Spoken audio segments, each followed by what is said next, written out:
In 1971, the rules of the game changed. Not just in America, not just in finance, but everywhere. There were no riots, no collapse, no moment people look back on it in school and fully grasp. Just a quiet announcement from Richard Nixon. And from that moment on, money stopped being tied to anything real. No gold, no physical anchor, no hard limit, just numbers on a screen, backed by belief. And here's the uncomfortable truth. Every decision you make financially today, saving, investing, working, exists inside that system. It's a system most people never question, a system very few truly understand. But by the end of this video, you're going to see money differently, not as something you earn, but as something that is created, controlled, and strategically expanded. Let's strip this down to its core. Money is not wealth. It's a representation of wealth. It's a tool that allows us to store value across time, exchange value efficiently, measure value consistently. But underneath all of that, money is a shared belief system. If tomorrow everyone decided a £10 note had no value, it would instantly become worthless. That's how fragile money is, but also how powerful it is. Because when belief is strong, entire economies function. Gold wasn't chosen randomly. It solved a core human problem. How do you prevent manipulation of money? Gold worked because it's rare, it's durable, it's divisible, it's difficult to fake, and most importantly, it can't be created on demand. Imagine a world where government could print gold instantly. What happens is gold floods the system, value collapses, and truth disappears. That constraint is what modern systems removed. After World War II, the global economy was shattered. Countries needed stability, predictability, a shared system. So in 1944, they created a new monetary framework. The structure was the US dollar backed by gold at $35 per ounce, and other currencies were pegged to the dollar. This was the Bretton Woods Agreement, and what it really created was hierarchy. Gold to dollar to global currencies. So the world didn't just trust gold, it trusted the dollar as a proxy for gold.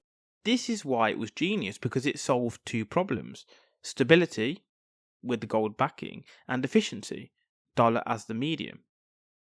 Imagine a casino where gold is the real money in the vault, and dollars are the chips you play with. As long as you can exchange chips for gold, you trust the chips. But there was a hidden power shift, and it gave the US a unique advantage because it didn't just participate in the system, it sat at the centre of it.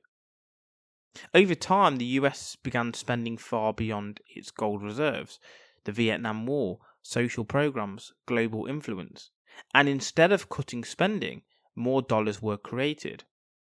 There were now more dollars in circulation than gold backing them. Countries began to notice. France led the charge. They said, "We don't want dollars, we want gold," and they started converting. There was a global bank run, and think about a normal bank. If too many people withdraw at once, there's collapse. Now scale that up. Countries withdrawing gold from the US, and pressure builds. The system was unsustainable. Something had to give. So in 1971, Nixon made the call. He ended the convertibility of dollars into gold. The immediate consequences were that Bretton Woods collapsed, gold standard ended, and fiat currency began. The deep shift was that before, money was the claim on gold, and after, money is belief in a system. Let that sink in, because for the first time in modern history, there was no physical limit to money creation. Imagine removing a speed limit from a road. Cars can now go infinitely fast.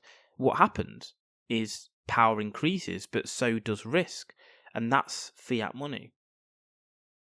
Now that money had an anchor, someone had to manage the system, and this is the entry of the Federal Reserve, although it was around before this. The Fed is often misunderstood. It's not a typical government agency, it's a hybrid system. The Board of Governors is government appointed. Regional Federal Reserve banks, structured like private institutions. Member banks hold shares in these regional banks. The key point is it was not fully state-owned, and not fully private either.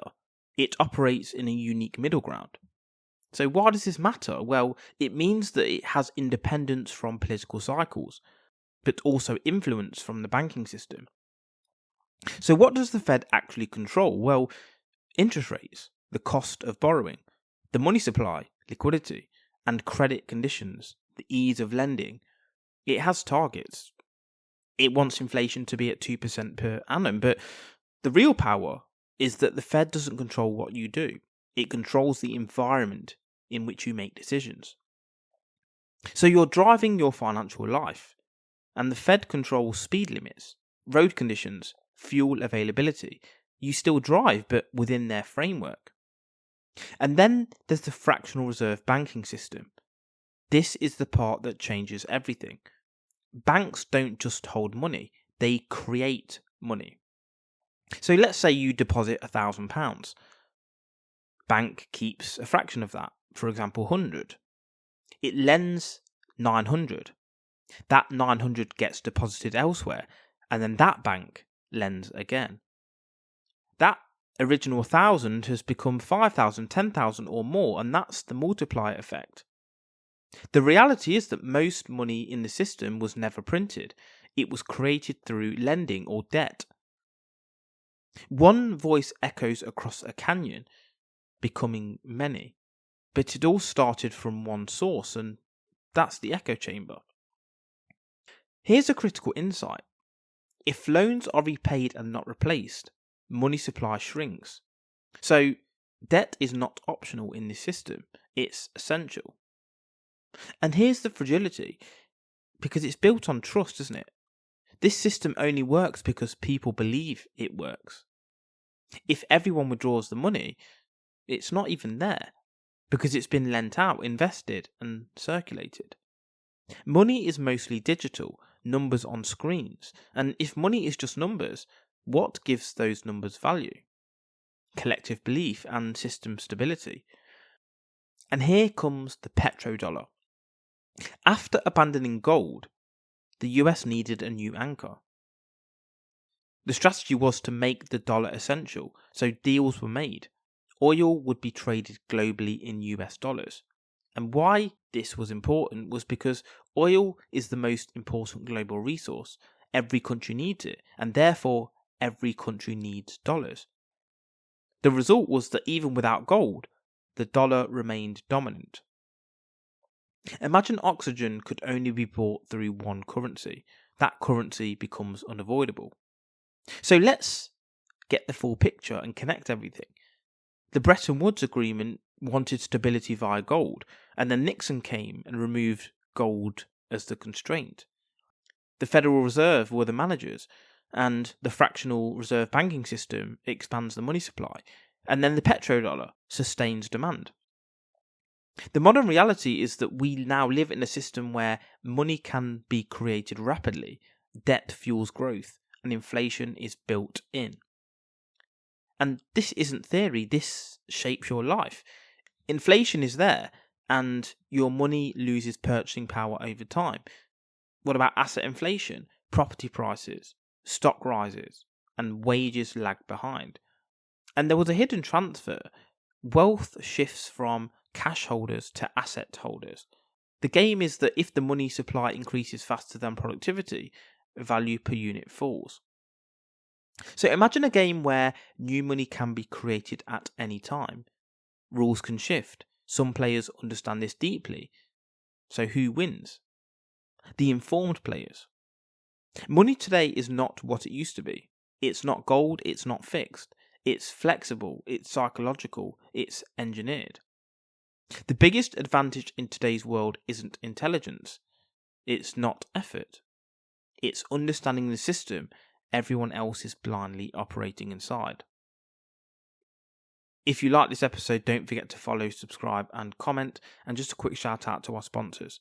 Strong Coffee Company, protein-packed coffee for energy and clarity. Use code VANCRUX1 for 20% off at strongcoffeecompany.com. And then there's More Labs, clinically proven hydration and recovery drinks. Use code VANCRUX1 for 25% off at morelabs.com. And finally, Liquor Gummies, electrolytes and vitamins for hangover prevention. Use code VANCRUX1 for 20% off at liquor.com. That's liquure.com.